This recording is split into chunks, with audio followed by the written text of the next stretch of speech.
사도신경하심으로 8월 27일 새벽 기도를 하나님께 올려드리겠습니다.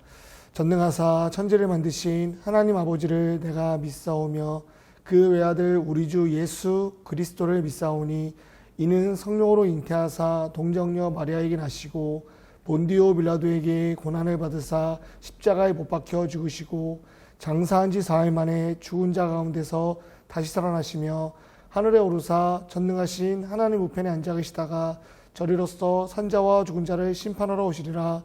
성령을 믿사오며 거룩한 공예와 성도가 서로 교통하는 것과 죄를 사하여 주시는 것과 몸이라히 사는 것과 영원히 사는 것을 믿사옵나이다. 아멘. 오늘 함께 하실 찬송가는 찬송가 12장입니다. 12장 함께 찬양하시겠습니다.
아멘. 자, 오늘 함께 보실 말씀은 신명기 32장으로 가겠습니다. 신명기 32장 1절에서 14절 말씀. 신명기 32장 1절에서 14절 말씀. 네, 다 찾으셨다면 저희 함께 읽도록 하겠습니다. 하늘이여 귀를 기울이라. 내가 말하리라. 땅은 내 입의 말을 들을지어다. 내 교훈은 비처럼 내리고 내 말은 이슬처럼 맺히나니 연한 풀 위에 가는 비 같고 채소 위에 단비 같도다. 내가 여호와의 이름을 전파하리니 너희는 우리 하나님께 위엄을 돌릴지어다. 그는 반석이시니 그가 하신 일이 완전하고 그의 모든 길이 정의롭고 진실하고 거짓이 없으신 하나님이시니 공의로우시고 바르시도다. 그들이 여호와를 향하여 악을 행하니 하나님의 자녀가 아니요 흠이 있고 삐뚤어진 세대로다. 어리석고 지혜 없는 백성아, 여호와께 이같이 보답하느냐? 그는 내 아버지시요 너를 지으신 이가 아니시냐? 그가 너를 만드시고 너를 세우셨도다. 옛날을 기억하라. 역대의 연대를 생각하라. 내 아버지에게 물으라. 그가 내게 설명할 것이요 내 어른들에게 물으라. 그들이 내게 말하리로다. 지극히 높으신 자가 민족들에게 기업을 주실 때에 인종을 나누실 때에 이스라엘 자손의 수요대로 백성들의 경계를 정하셨도다. 여호와의 분깃은 자기 백성이라. 야곱은 그가 택하신 기업이로다. 여호와께서 그를 황무지에서 짐승이 부르짖는 광야에서 만나시고 호위하시며 보호하시며 자기의 눈동자같이 지키셨도다.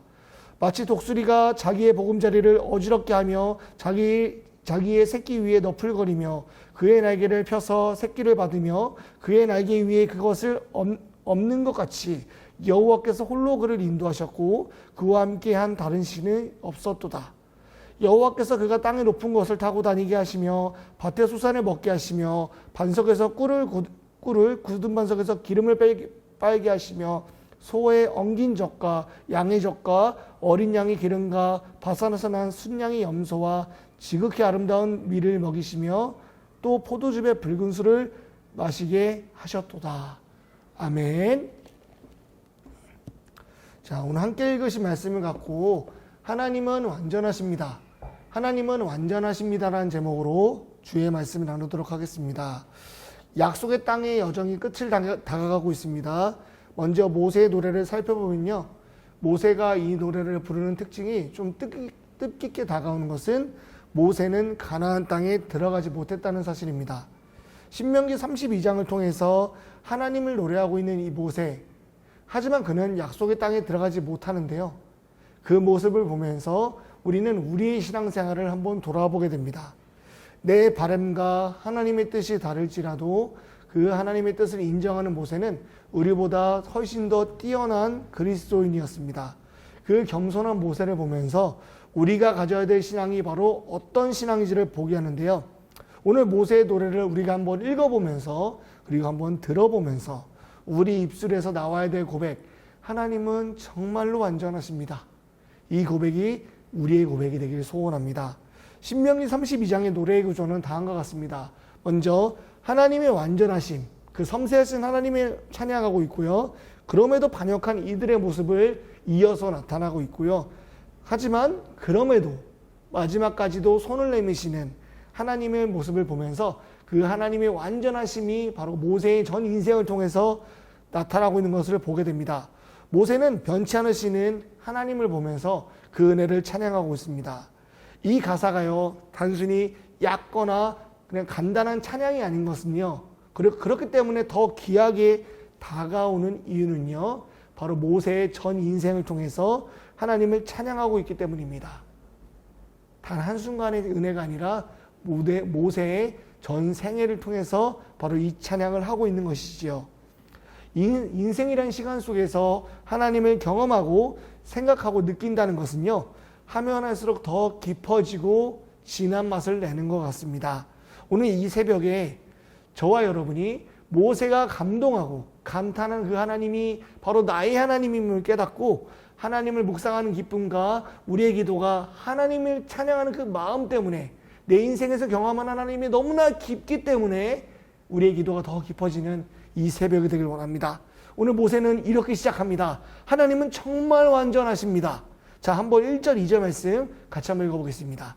하늘이여 귀를 기울이라. 내가 말하리라. 땅은 내 입의 말을 들을지어다. 내 교훈은 비처럼 내리고 내 말은 이슬처럼 맺히나니 연한 풀 위에 가는 비 같고 채소 위에 단비 같도다. 아멘. 하나님의 뜻은 비처럼, 이슬처럼, 연한 풀 위에 가는 비 같고 위에 단비 같도다. 이 표현은 되게 시적인 표현인데요. 이 표현이 우리에게 다가오는 이유는 이스라엘을 다스리시는 그 하나님의 뜻, 그 하나님의 뜻을 접근하기 쉽게 풀어쓰고 있기 때문입니다. 비처럼 내리고 이슬처럼 맺힌다는 것은 하나님께서 이스라엘 백성과 늘 가까이 계심을 보여주는데요. 이스라엘 백성에게 주어진 뜻은 바로 거룩한 백성, 거룩한 삶이었습니다. 가나안 토착민과 다르게 살 수 있었던 배경도 바로 여기에 있는데요. 하나님이 부르신 백성이고 그분의 가르침이 다른 길을 살도록 부르셨기 때문이죠. 우리도 마찬가지입니다. 하나님께서 우리를 자녀 삼으시고 그리스도인 삼으신 이유는 하나님께서 우리의 삶을 통해서 영광 받으시길 원하시기 때문인데, 이를 위해서 죽었던 우리를 살리신 은혜가 바로 그분이기 때문입니다. 하나님의 가르침대로 산다면요, 먼저 우리가 어떤 은혜를 받은지 알아야 되고요. 그리고 그 은혜가 바로 오늘 우리가 그 가르침대로 살 수 있게 우리를 부르고 있습니다. 그 가르침은 결코 멀리 계시는 게 아닙니다. 멀리 있는 것이 아닙니다. 하나님이 우리와 함께 계시듯이 그분의 가르침도 늘 우리와 함께 있습니다.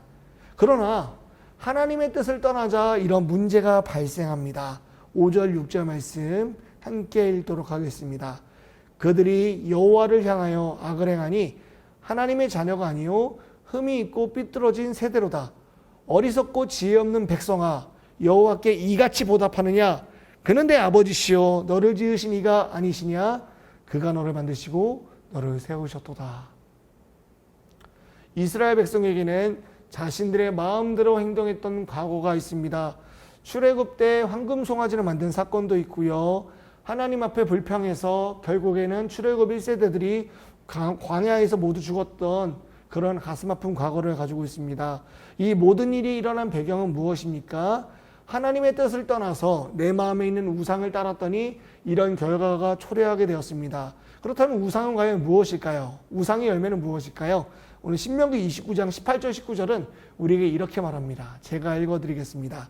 너희 중에 남자나 여자나 가족이나 집 하나 오늘 그 마음이 우리 하나님 여호와를 떠나서 그 모든 민족의 신들에게 가서 섬길까 염려하며 독초와 쑥의 뿌리가 너희 중에 생겨서 이 저주의 말을 듣고도 심중에 스스로 복을 빌어 이르기를 내가 내 마음에 완악하여 젖은 것과 마른 것이 멸망할지라도 내게는 평안이 있으리라 할까 함이라.